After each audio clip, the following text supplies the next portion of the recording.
قل هذه سبيلي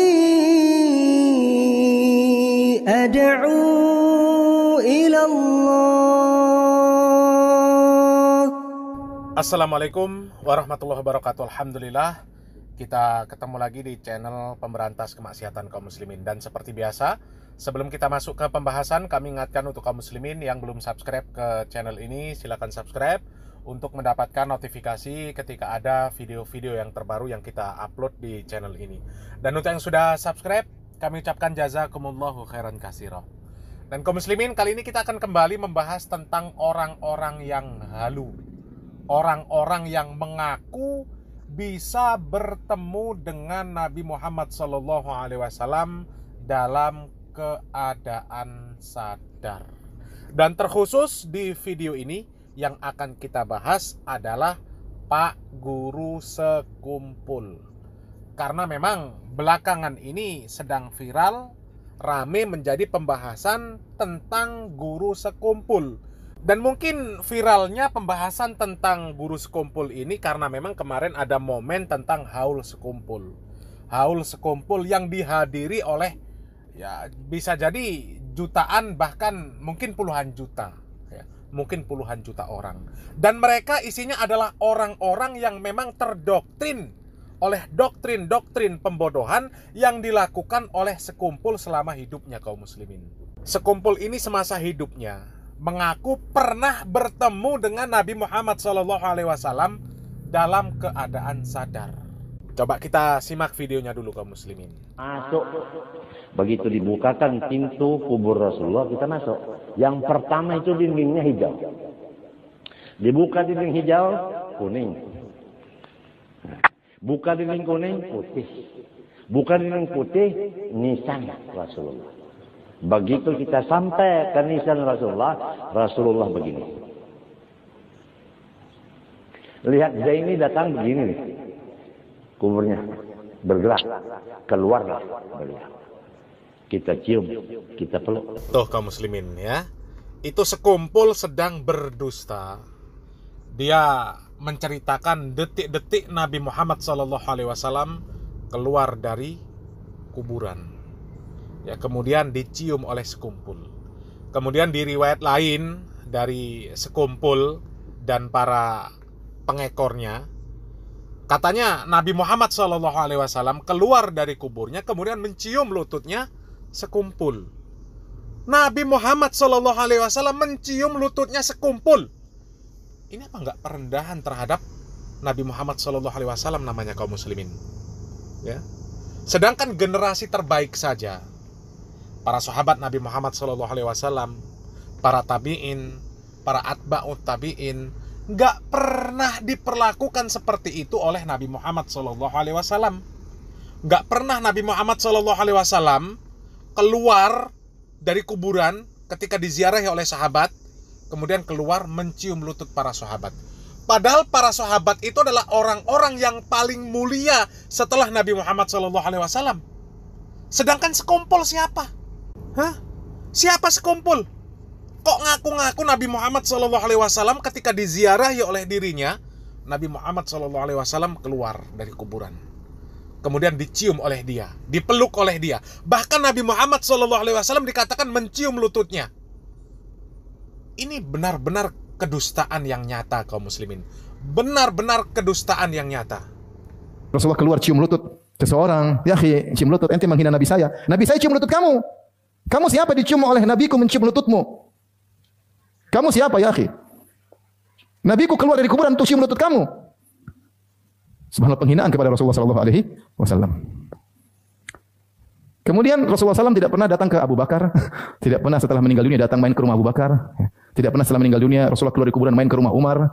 Tidak pernah Rasulullah setelah keluar meninggal dunia main ke rumah siapa? Utsman. Tidak pernah jenguk putrinya siapa? Fatimah. Tidak pernah cium cucu-cucunya Hasan dan Hussein. Terus muncul cium lutut kamu. Nah, tahu ini waras atau tidak?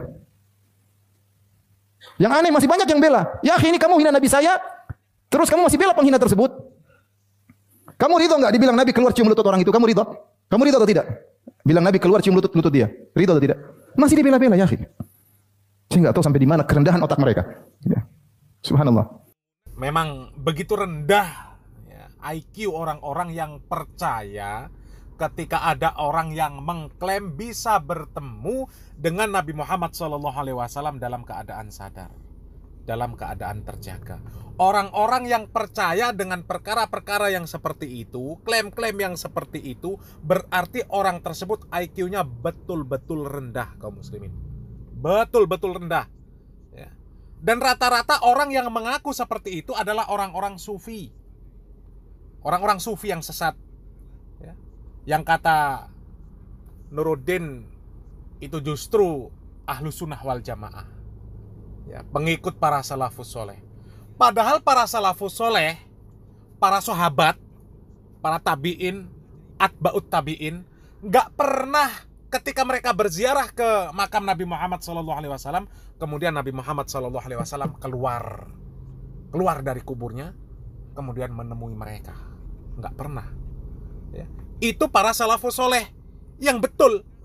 Ya. Sekarang orang sufi yang mengklaim pengikut para salafus soleh, padahal akidah, ibadah, muamalahnya belangsak, tidak mengikuti para salafus soleh, justru mengaku bertemu dengan Nabi Muhammad SAW.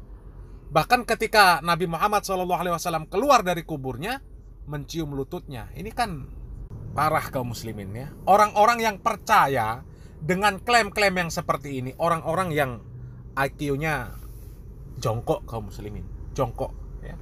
Seperti contoh ya, pengikutnya sekumpul, yang kalau lagi acara haul sekumpul, mereka berkumpul di sekumpul sana yang jumlahnya sampai ya jutaan orang. Itu IQ-nya rendah kaum muslimin.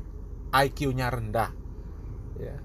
Ya siapapun orangnya lah kaum muslimin, IQ-nya rendah kalau percaya dengan klaim-klaim yang seperti itu.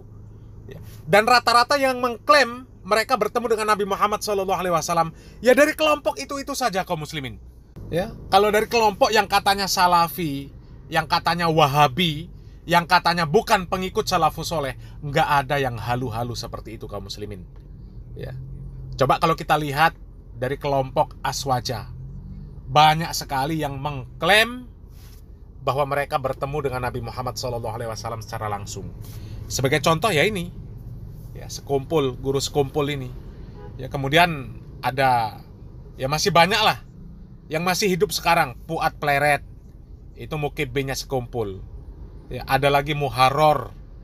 Ya, kemudian ada ya para kabib-kabib Ba'alawi. Kan mereka mengaku bertemu dengan Nabi Muhammad SAW dalam keadaan sadar. Ya. Sementara mereka sendiri terpecah belah, tercerai-berai. Tapi masing-masing kelompok mengaku bisa bertemu dengan Nabi Muhammad SAW dalam keadaan sadar.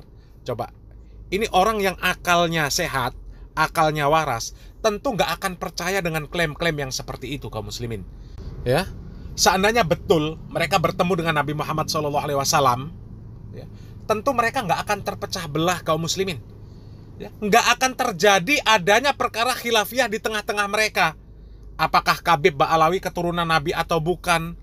Ya, nggak akan terpecah belah seperti itu. Karena apa? Masing-masing mereka bertemu dengan Nabi Muhammad SAW. Masing-masing mereka bertemu dengan Nabi Muhammad SAW.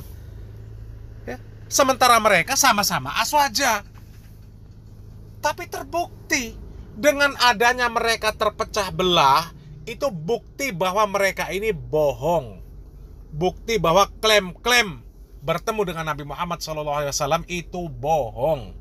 Dan memang sepeninggal Nabi Muhammad SAW, ya, tidak pernah Nabi Muhammad SAW keluar dari kuburnya kemudian menemui siapapun.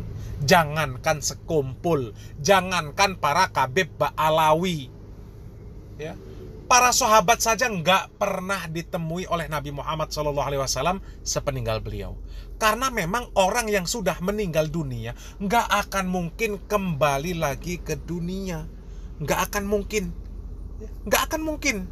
Dan sekali lagi, kalau memang Nabi Muhammad SAW ini masih bisa menemui orang yang masih hidup sekarang ini, maka tidak akan ada perkara yang namanya khilafiyah. Karena apa? Karena segala perselisihan sudah ada hakim yang memutuskan. sudah ada penjelasan dari Nabi Muhammad SAW. Ya.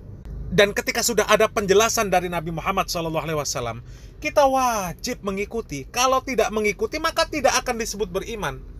Ya. Di dalam Al-Quran dikatakan, "Fala warabbika la yu'minuna hatta yuhaqqimuka fima syajara bainahum, summa la yajidu fi anfusihim harajam mimma qadaita wa yusallimu taslima."